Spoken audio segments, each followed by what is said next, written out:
I'm Kenny Hall, President of Operations with MODSET. We're here building an affordable housing project built by Guerdon in Boise, Idaho, with Nibbi Brothers, a contractor, Bay Area contractor that's been around a long time. First project ever been built like this.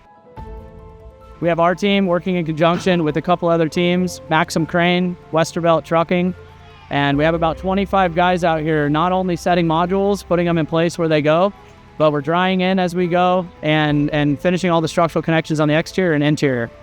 This is one of many projects that we have in the Bay Area this year, and following this, we are going to be working around the area, helping with affordable housing crisis for the next 6 months. Hi, my name's Tom Giarrusso, Director of Nibbi Prefab. We're a division that was formed a couple years back to basically research and develop innovative technologies in construction to help offset the ever-increasing construction cost. And two of those methodologies we're employing here today, one is CLT and mass timber, the other is volumetric modular. Both are performed off-site.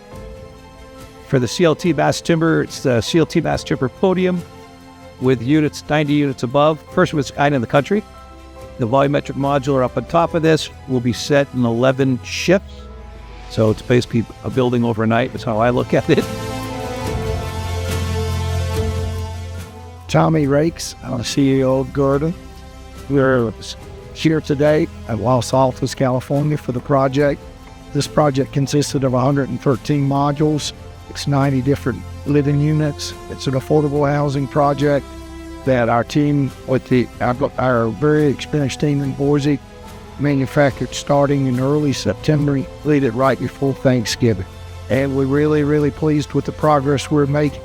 Very impressed with everybody that's on site, assembling this together. The installation's going very, very well.